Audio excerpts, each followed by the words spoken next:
Hi, welcome to a very special episode Welcome to of. Persona Q2. Just gonna cut me off like that? I had a joke. I thought of it like 3 seconds ago. Oh, well.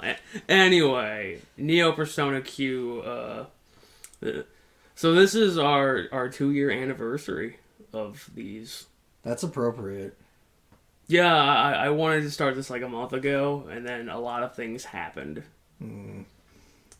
And then I'm like, well, it would be fitting to wait until the 2-year anniversary. Anyway, so let me introduce you to our cast of lovable idiots.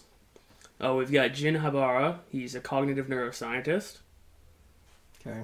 He mostly just plays a psychiatrist and or counselor, and or is most of the time not in an episode. Okay. There's Emiko. She's a reporter. And then there's Shohei. I actually don't know. He might be the bar owner. He might just be a bartender. Either way, he works at the bar Okay. where they hang out. And occasionally, whenever they show up in the episode. Because sometimes they just don't. It's very weird. Anyway, so in a world ravaged by ogres, one ogre makes its final march to a tree to stop an abnormal sunspot. Along the way, it's followed by the government and ogre sympathizers. Ogres are a mystery of the universe. See, they don't call them kaiju in this, at least in the sub. Uh-huh. They're all called ogres. Because near the end of the show, there's a group that shows up called the Ogre Liberation Front. So they're just like, well, everyone is ogre. And, fucking ogres. No, don't fucking ogre. Well, that's not what I was saying, but yeah, don't do that. But, this episode dashed all my hopes that Balloonga was going to be the sun. Because they have a close-up of the sun, and it's just the sun. And then the fucking ogre climbs into a tree and fucking catapults itself into space. To stop the sunspots. Yeah, that's on brand. You didn't actually say the real title of this. Yeah, Neo Persona Q. Neo Ultra Q, whatever. Who cares? It's in the title. They can read. Alright, fine. If they can't, I don't know how they got here. I don't know why they would be here. I mean, you don't know. You don't know how many 2-year-olds watch YouTube. No, our stuff is specifically not for children. Fair. So I'm sure it's all age gated and whatnot. I don't know. Anyway. An ogre opens a dry cleaning service and becomes a local celebrity because of his skill using his projectile vomit to clean. He is eventually given a government job to clean the world, which he accomplishes by coating the planet. He goes and stands on a hill. Uh-huh. His eyes roll back in the back of his head, and he just starts puking. Everywhere. Now, I don't know if you know the Sherwin-Williams paint logo. I'm well aware. It's that. Yeah. It just goes over the whole planet. It's really fucked up. There's a B plot about this guy who wants to get his wife's dress cleaned, and then he leaves it there at the dry cleaner. Uh-huh. And some kids sneak in because they're like, "Oh, this guy's suspicious," and they spill pop on it, and they ruin the dress. So when he comes back to get the dress, he's just like, "You've made it worse," and then his wife dies. Okay. And he's like, "I wanted my wife to at least wear the dress when she died, and you fucked it. Get out of my house." He said to the man at the dry cleaner? Like, what? He said that to the ogre because the ogre came to his house to deliver the dress after he had cleaned it. And he just let himself in. Okay. Yeah. The gang wasn't involved in that episode. Anyway, the gang has to trade an alien businessman something more beautiful than the top model. There's a professor And just off screen, he invents a device to harvest the negative emotions from beyond time and space. The model chooses to go off world with the businessman. You see, the businessman, his species finds negative emotions very attractive. And this lady, she's like, "Oh, I'm so ugly. Everyone hates me. I'm going to kill myself." And the businessman shows up, like, "That's hot. I'll make a contract with you, and you can be hot for human standards. But then we're leaving, and I'm taking you with me, and we'll put you in a museum or something. I don't know what we're gonna do." But yeah, no, just they invent this fucking machine to harvest negative emotions from time. I'm just like, how did you do this in like a day? Wow. A man spends the night in a hole being tempted by a potential demon to open a lid to a septic tank. Also, his fiancée appears to him as a scarecrow.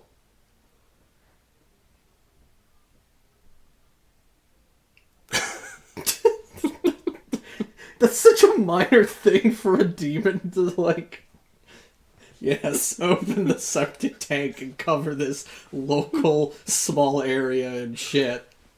Yeah. Do it. Return the world to how it should be. Well, just this immediate area. Yeah. About 10 feet by 10 feet, if you're lucky. No, this is a really good episode, because the demon pretends to be Hibara.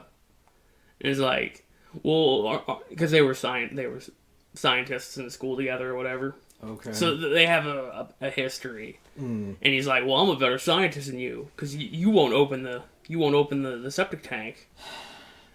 And he almost does it, and he's like, wait a minute, I fucking hate you. Of course I'm not going to do what you want me to do. And then the demon plays dead when the sun comes out, because he's like, yeah, demons are afraid of light or something like that.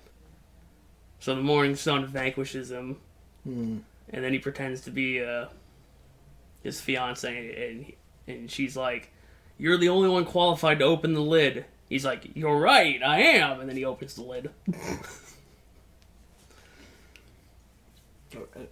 Okay.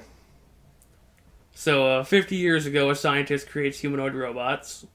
5 years later, they revolt and they buy a small town. Today, the gang goes there on the behest of the scientist's son to potentially get revenge. The humanoids want to fall in love, but can't because they understand each other too well.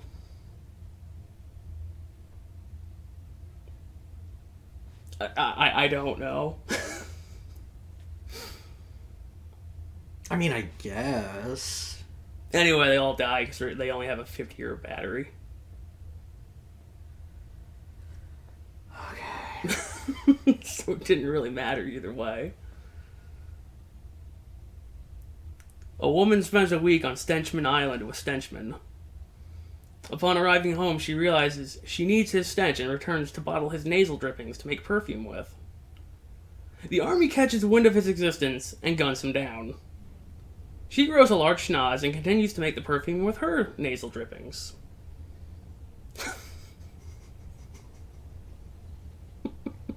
Why? Because she was How? rich. Wait, what? She got rich with the perfume. Oh, I thought Stenchman got gunned down before the perfume could be made. No. She basically took over the perfume empire. And she was like, yeah, I'm going to buy this island. And I'm going to buy Stenchman Island. Yeah, don't worry about what's on there. That's for me to know. And then I think because of satellites and stuff, they saw Stenchman and they're like, kill it. Kill it immediately. Send in the tanks. Okay. Yeah, it was... Why did her nose get bigger? So when they gunned him down, she rubbed her face all over his schnoz. Oh my god. And then I guess that's how it happened. Okay. Giant shellfish appear all over the country, and the scientist claims they'll reactivate volcanoes and cause earthquakes. He kills hundreds of them despite warnings that they actually prevent volcanoes and earthquakes. A single surviving shellfish lays eggs and dies.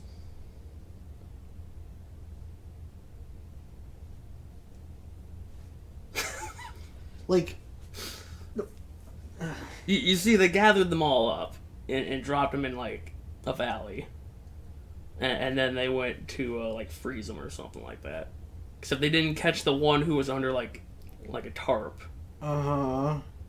And then it died. And then eggs flew out of its ass. No, that's not my issue. My issue is that they're like one guy is like, I think these guys cause natural disasters, and then some other guys are like, maybe they actually prevent the natural disasters, but they get killed, and then there are no consequences. There was an earthquake immediately after they all died.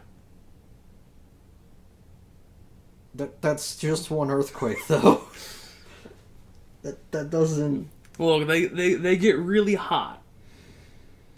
But according to our professorman, they are eating the hot. And then they go back to being not spicy.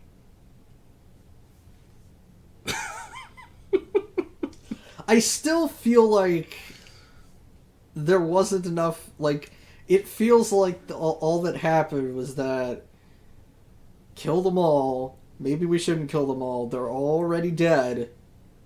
But then some of them laid eggs at the end. Yeah, that's pretty much it. That's how it happened.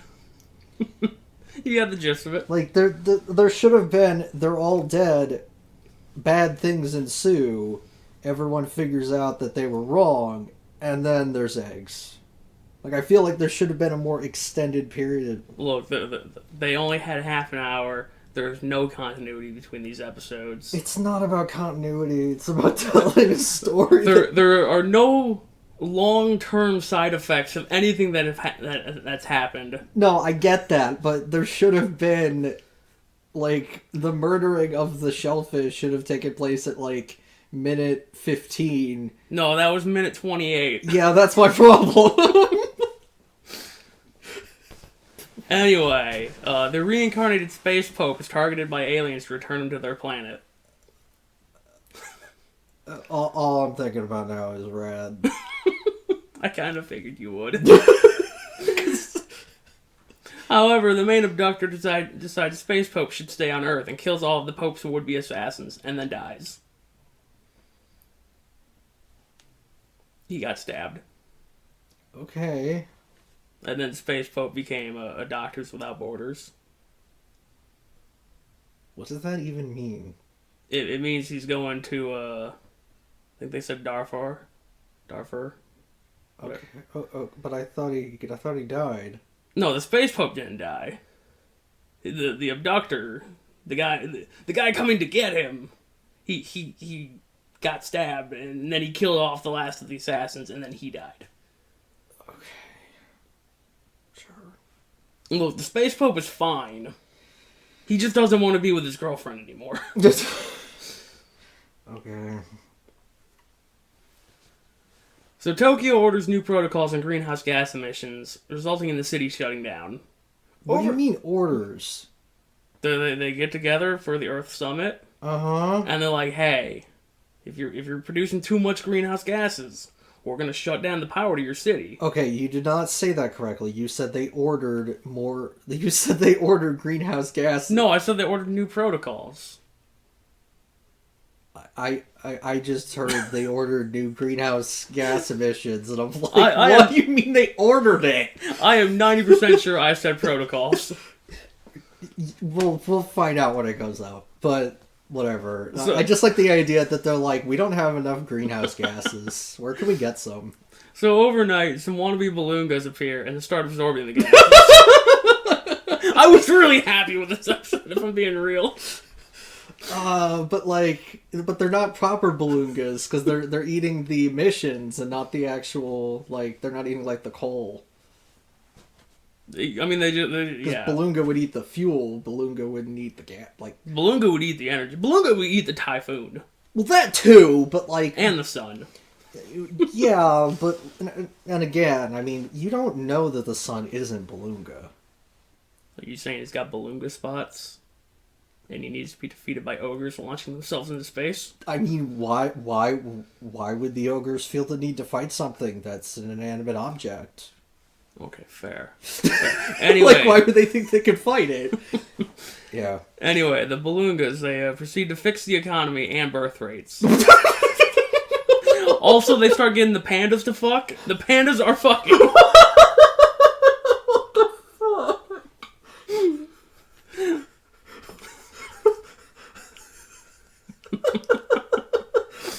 So, the Belugas are eating all of our emissions and releasing panda pheromones. Why? Man, I don't know. Don't count your blessings, man. So after 3 months, they adopt an ominous look. They're red and black and pulsating. Oh, good. And then they fucking explode into Megaflora, and the people of Tokyo could not be happier. Megaflora, so just really big plants. Yes. Okay, what? They just also eat a bunch of greenhouse gases? I don't know. The episode ends there. Oh my god. The episode ends with everyone going, Bonsai! And yeah. Yeah, it's... it's a real treat. That's my favorite episode.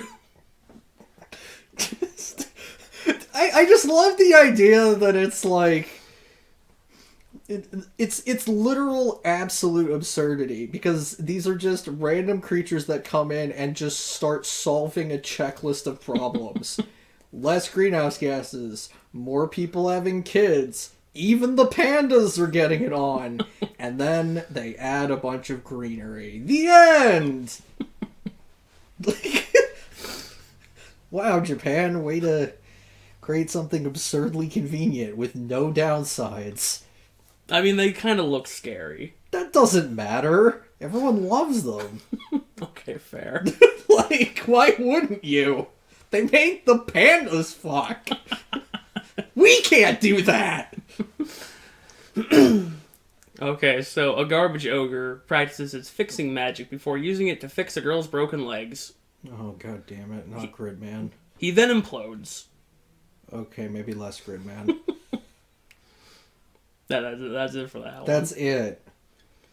Yeah. Yeah, he just shows up. He tries to fix one of her charms, and I think it was like a teddy bear, kind of like... It was a teddy bear made of like balls or beads. Okay. And when he fixed it, he turned it into a dog. And she's like, you made it worse. You need to practice. So then he practices on a whole bunch of like other stuff. I think he makes a vase or something. And then she gets really sad because she's like, yeah, I understand that my legs will never work again. And he's just like, well, fix beam!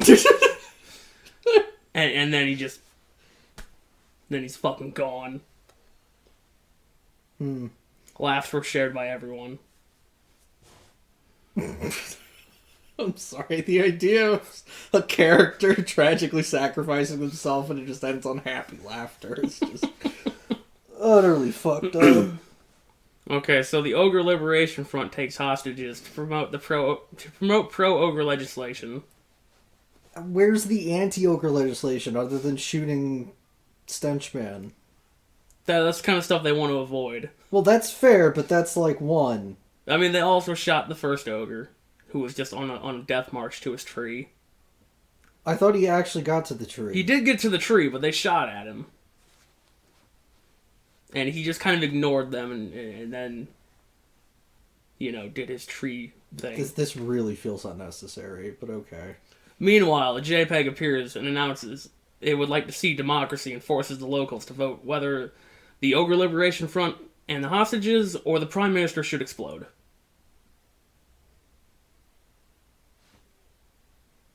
I'm afraid which choice is going to be made. Seemingly bored with the results, the JPEG leaves, taunting Hibara one last time. Nobody explodes. And then so it puts a barrier on the building that the Liberation Front has taken. so they can't escape. And then as soon as it leaves, the barrier dissipates, and then they all get arrested. Oh. Yeah, that episode's also really good. Because Haibara's just like, I will teach you about democracy. It's not great. It's all we got. And he's just like, well, you should think of something else. Okay, bye. I mean, you're not wrong. Democracy sucks, but, like, it's better than all the other options. And finally, Haibara is called in to convince a girl that living with a parasite and being indoctrinated is a good thing. Except he doesn't believe that, and he breaks her out of school and possibly leaves her in a time loop. You see, they found these face huggers that go on the top of your spine. Uh-huh. And back huggers. Yeah. Cool. Yeah. And supposedly they extend your life to 144 years. I mean, that's not... that's a 50% increase. That's pretty good. But, they're only giving these out to specific people. People who got, like, a 5.0 GPA, physically fit, you know. Yeah, okay. There's only so many back huggers to go around, so they have to go to the special people. Yeah, and they raise them in this school where they keep them away from the undesirables. And this girl's like, no, I actually don't want to be here. And, like, she rips off the back hugger. And then they call Haibara and they're like, hey, you gotta convince her to stop doing that. These things cost a lot of money. And, yeah, he decides that she should be able to choose her life and, takes her to, a carnival. Uh-huh. At night, where there's only one person there and it's really creepy. And then she wakes up in the bed again and getting ready for surgery, and I'm just like, what? So I'm thinking he left her in a time loop. I don't know how he did it. So I think she's just gonna relive that day before her surgery over and over until she decides to get the surgery. I don't know. I tried to look up what the fuck this episode meant, and there were no plot summaries. So... I mean, from the sound of it... Like, man, I don't fucking know. Like, it's possible that that's how... No, that doesn't make sense. I don't know. But yeah, that was Neo Ultra Q. A very good show. Very, very entertaining. Yeah. Okay. Well, I don't got much more to say. Yeah. Like I sat down, I watched 6 episodes, I took it out, and I'm like, I think I'm gonna watch the rest of it now. I don't think I'm gonna wait till tomorrow. And then I watched the other ones, and I'm like, wow, this felt really short. I say at 2 a.m. It wasn't 2 a.m. I hope not. Okay, well, we'll see you again for an Ultraman next time.